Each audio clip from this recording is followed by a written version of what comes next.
Reports coming out today that Thomas Partey will be able to leave Arsenal Football Club if Arsenal get the right asking price. And I think this is absolute merda that's coming out. Absolute bucaria. Apparently the asking price is £45 million for the Arsenal CDM, and Arsenal be willing for him to go to anyone that's out for him.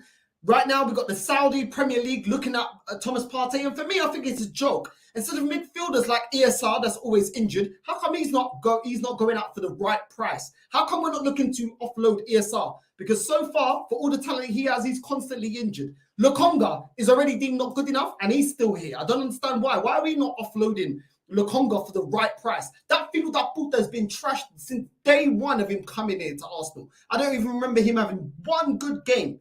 Yeah. Why? Why is he not on the chopping block? Why is it that Fabio Vieira, another one, that is not good enough, part of the team that they can do a job, but they're part of the light squad? Why is this Puta as well not getting touted out there for if we get the right price for him, he can go as well? But Thomas Partey, listen, I'm going to get into Thomas Partey because he ain't perfect, but I find it hilarious. And this is why when certain Arsenal fans put certain players that are their favourites above the club, they're getting egg on their face this transfer window. Because let's be real, Granit Xhaka, look at the way he's performed this season.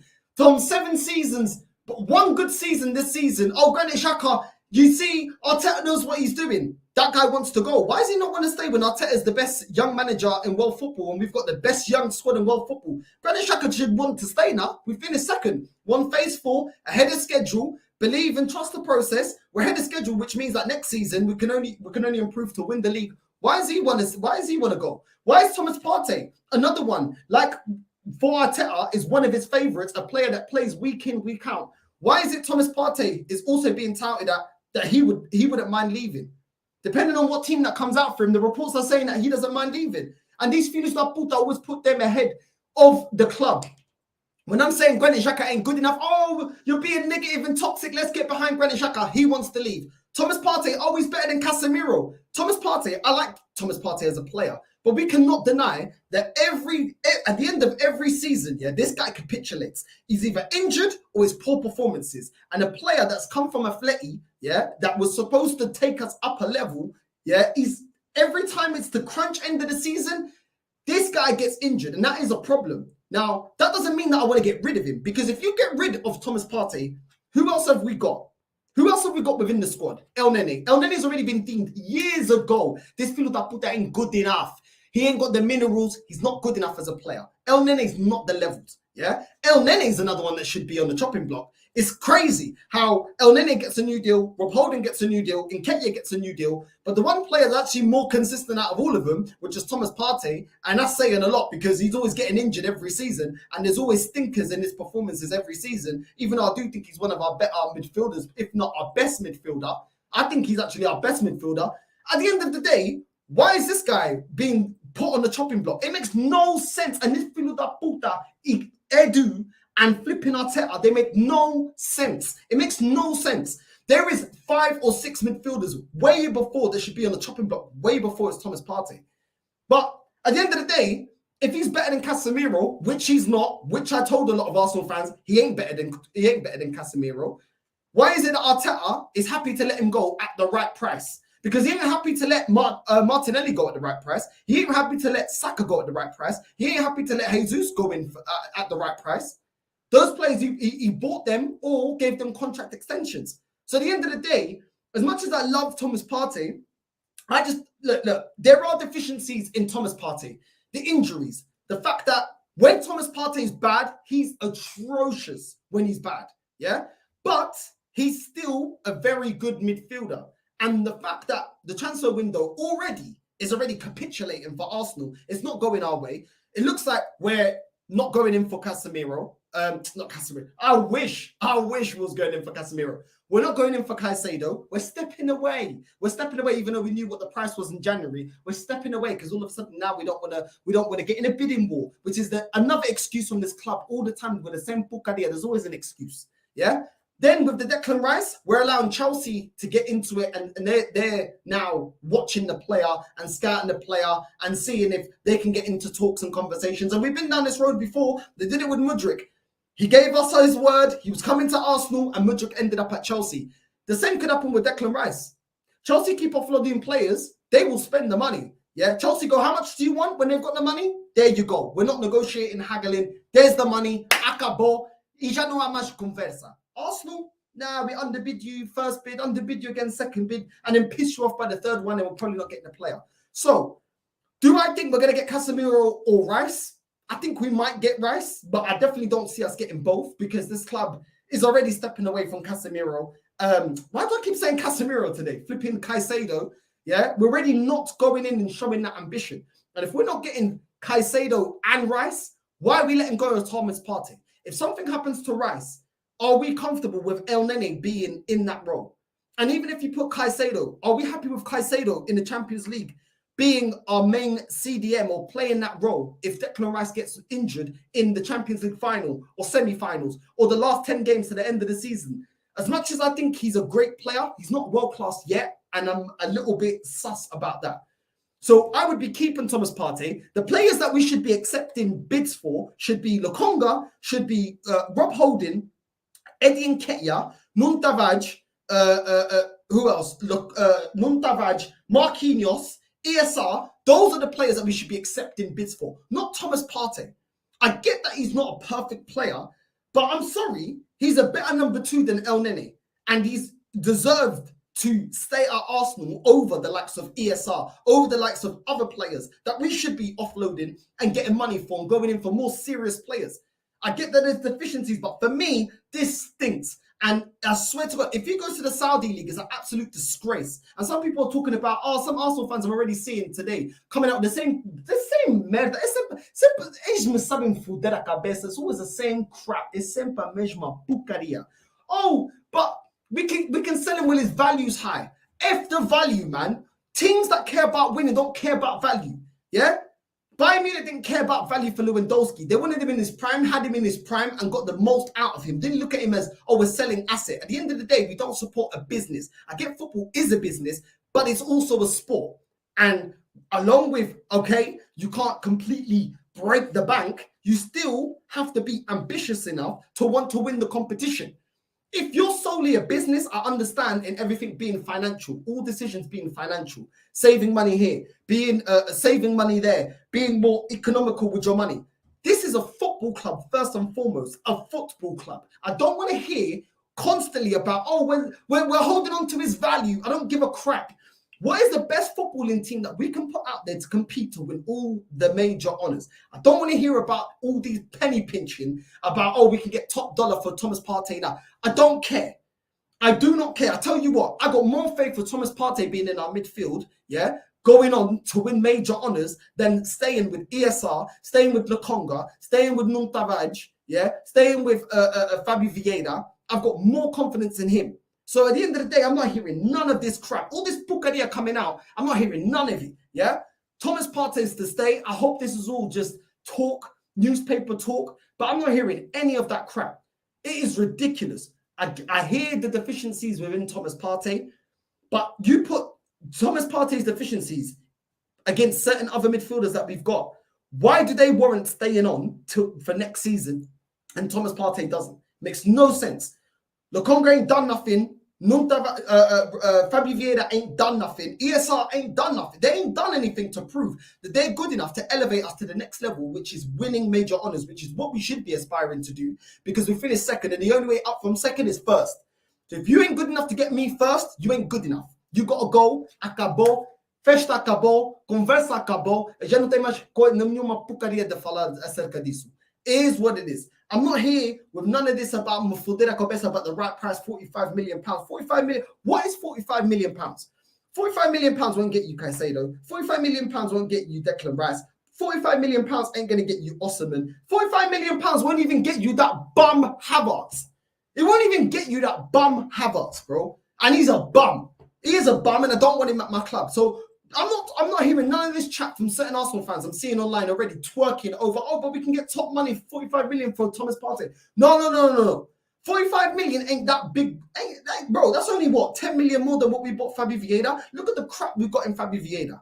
It ain't enough, yeah? And I don't want to be selling him because I do think he's good enough to at least be on the bench to a Declan Rice. Arguably, you can put the argument out to a Caicedo. I don't think he's better than Caicedo, but there's an argument there. There is an argument there. Caicedo's up and coming. He ain't really proven it yet. Thomas Partey, for as many shortcomings as he's had at Arsenal, he's got the winning experience playing under Simeone at Atleti. So there's that kind of argument there. But for me, 45 million to the Saudis, no, I'm not listening to none of that. I don't want to hear none of that. Yeah, no more penny pinching. We are supposed to strengthen our midfield, not be stripping it out for our best assets. Yeah, and our midfield is dead.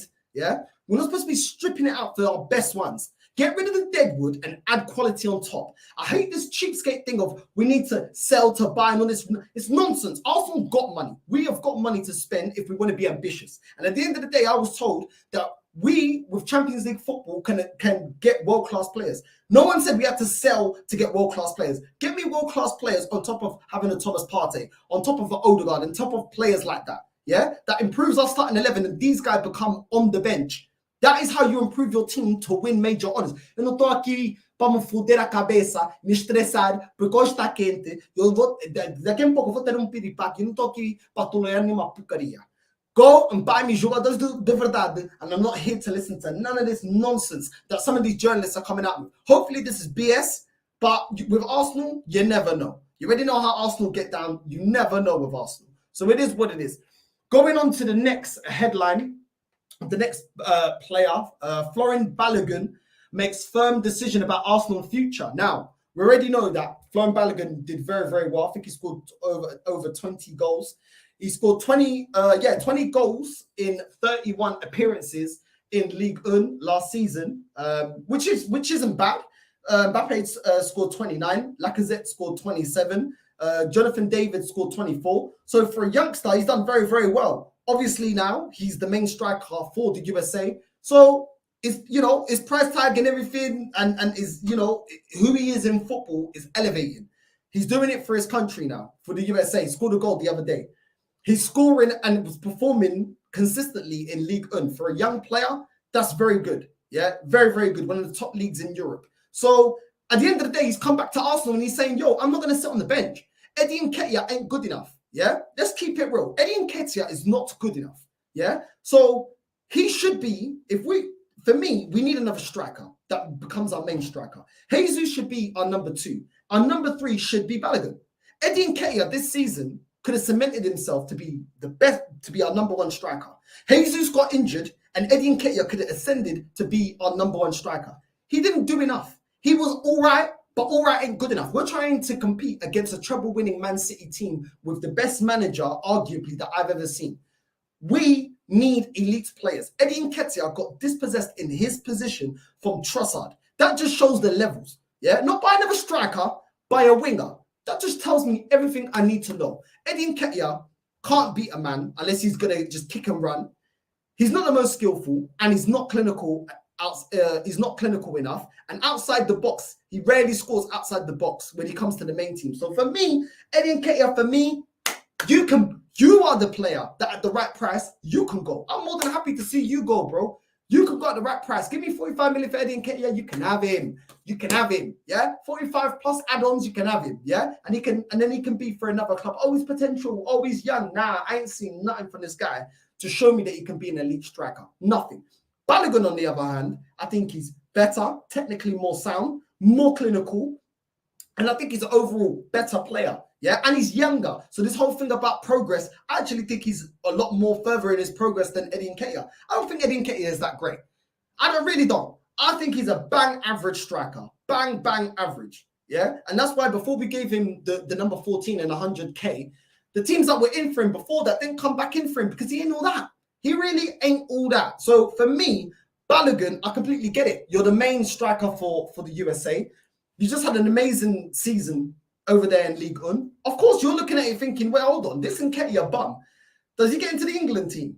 Is he the best striker at Arsenal? Why am I behind him? Why am I in the pecking order? And why am I going on loan? Eddie Nketiah should be going on loan. He ain't good enough. He ain't good enough. And every time we've relied on Eddie Nketiah, last season, 10 games to go, top 4, we flopped under him. This season, yeah, to keep the title race going, yeah, he weren't that great. He weren't that great. So once again, we never reach our objectives with Eddie Nketiah. I understand why Balogun would look at the club and say, yo, if you don't make me at least third choice, second choice until you bring in a world-class finisher, then I'm not staying here. I completely understand it. I completely understand it, because on what basis should Eddie Nketiah keep playing? What? Because we want him to be this and what? I'm done with that, yeah? I believe what I see. Eddie Nketiah has shown me what he is. Bang average. He should be at Brighton. Not what, well, won't even say Brighton. I say he should be at Bournemouth, maybe at QPR. Them teams, I don't know. Due respect, but that's his level. He should not be at Arsenal, and he should never, ever, ever have got that contract. For me, not good enough. We already signed him on 100k. Get him out on loan or do something like that, because it is what it is. I'm tired of terminating players' contracts. Sell him. Sell him or get him out on loan. But Balogun, for me, should be number 3. He can be number 2 until we get a proper goal-scoring striker. And I expect that this window, a proper 20 to 30 goal striker to come into this team. For me, this one, I completely understand. You know, Balogun, I completely understand where he's coming from and why he feels like he should be more valued at Arsenal Football Club.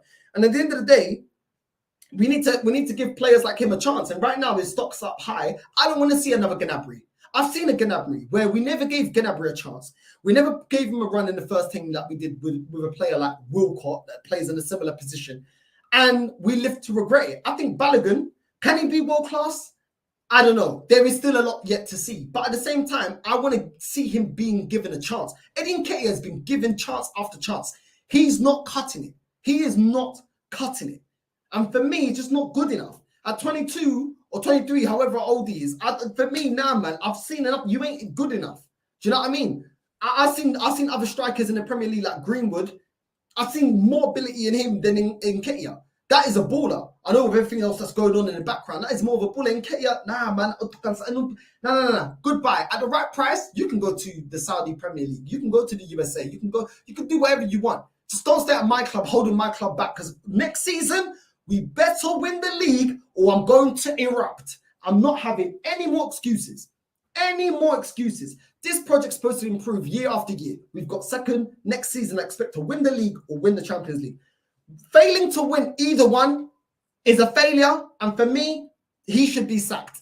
Arteta should be sacked. Edu should be sacked. That's it. It's as simple as that. And I'm not hearing anything else other than that. Listen, we are also being linked to Harvey Barnes, the Leicester City winger. For me, another player that, not good enough. We were promised, well, all the super fans came out and said, oh, well, with Champions League football, we're able to attract world-class players.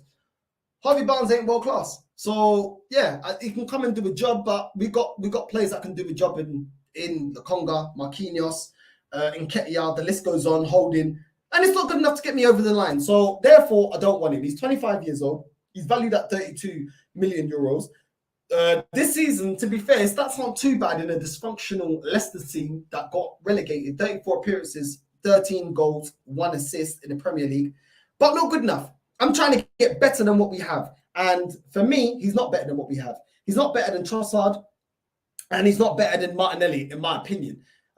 He could play in the midfield, but no. I want specialists in their positions, yeah? We've already got Zinchenko that could be inverted and he's versatile and he can play in multiple positions. And now get us a bit about versatility. Get me a specialist. We need a winger that can compete with Saka. This guy ain't competing with Saka. This guy ain't competing with Martinelli.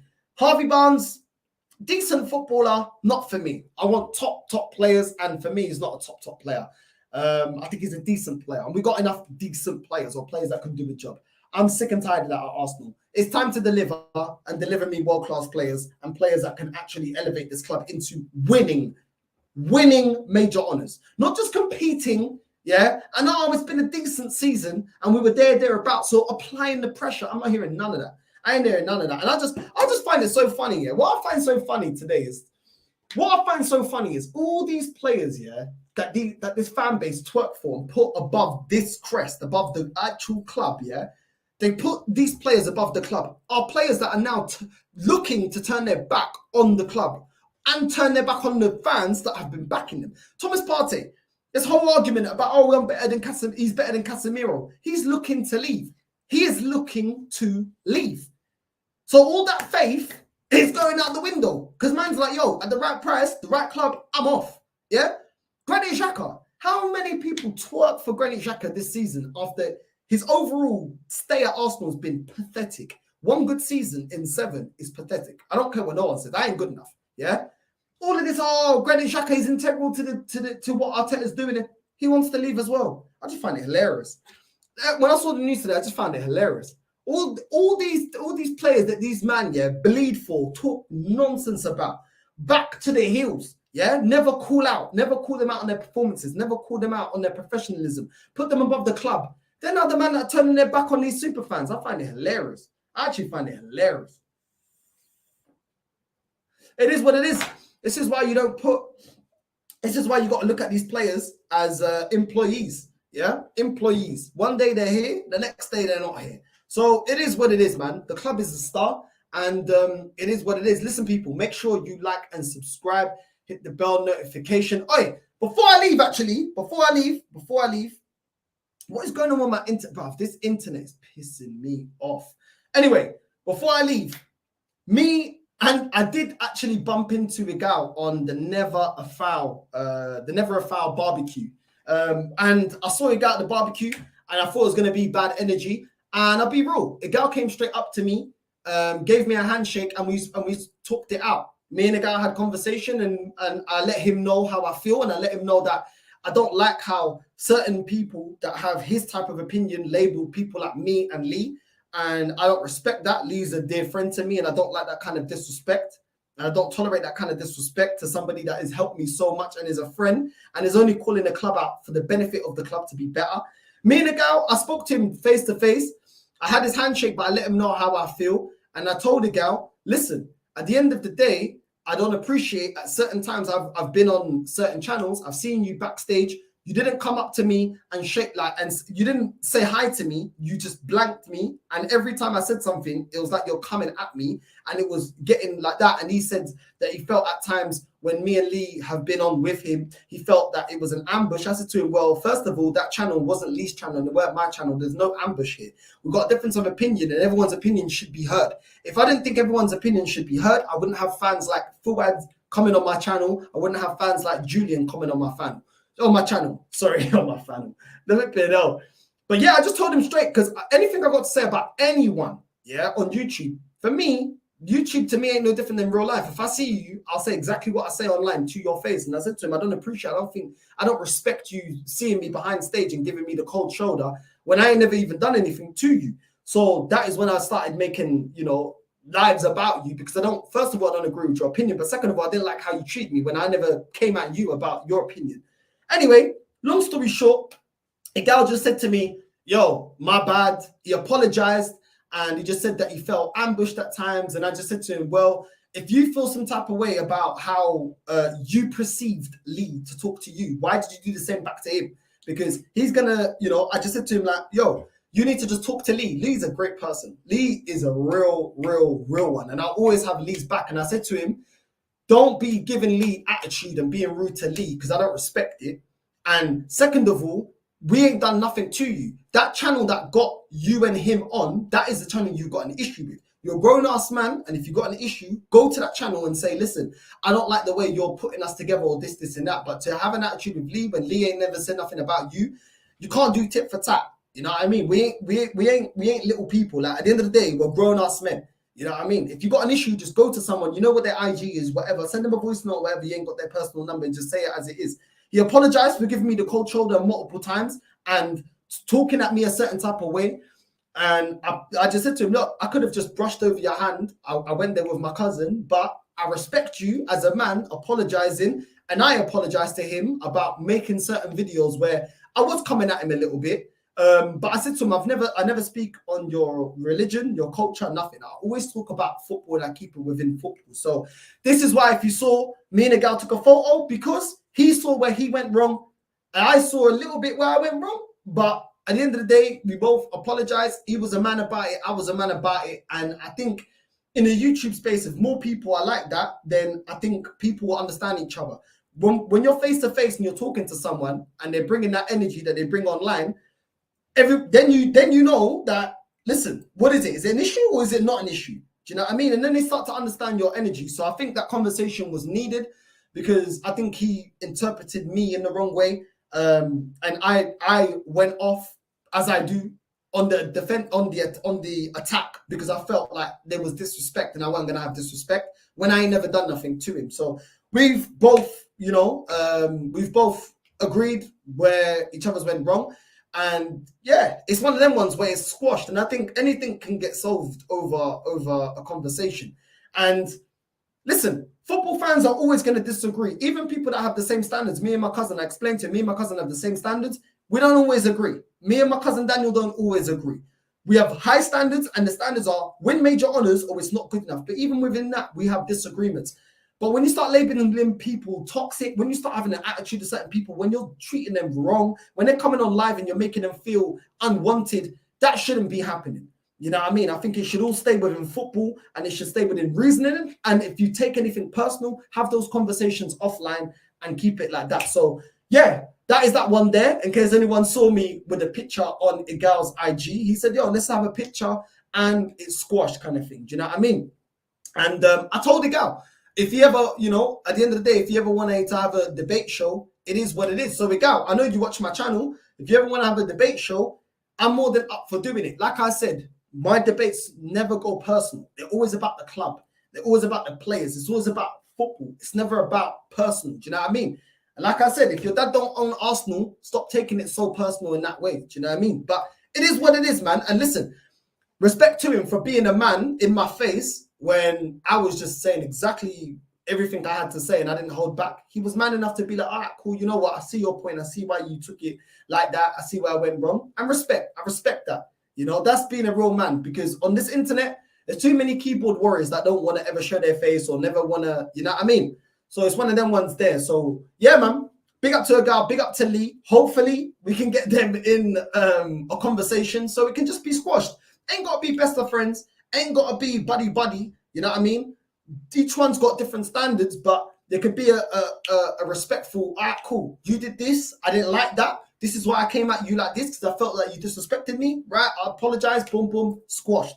That's it, man. That's literally it. But yes, people, anyway, that was a little upgrading for everyone that does follow my IG and may feel like, wow, Northside was around a gal. I didn't plan to see a gal, but I'm glad that we spoke like men, because any issue I have with anyone, I'll approach it to your face. I ain't going to hide. I'll keep the same energy when I see you, because at the end of the day, I can say whatever I want to say about my club. Ain't no one going to tell me to shut up.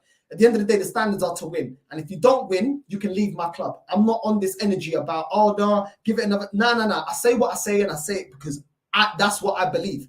No one on YouTube made me an Arsenal fan. No one pays my bills. No one's going to tell me nothing. No one's going to little man me at all. At the end of the day, I'm a grown-ass man. I'm going to say whatever the hell I got to say. Yeah, and it is what it is. If you don't like it, don't watch it. If you like it, love. You lot are the Trope Leech. And at the end of the day, it's our club. And don't let no one silence you. And even though I may grow slowly, I know that I'll grow with a fan base that actually care. Because the last thing Igal said is, I watch your channel, and at times your channel's performing better than mine. Yeah, and he's got 20K subs. I got 3K. So there you go. Do you know what I mean? But love for that. That was love. Do you know what I'm saying? We're going to keep pushing, because trust me, man's improving all the time. We're going to improve the thumbnail, the logos coming, the new intros coming. Don't worry, we're improving all the time. Content always looking to improve. So listen, without further ado, familia, make sure you hit the like and subscribe button. And yeah, I'm out. The real ones, keep the same energy when you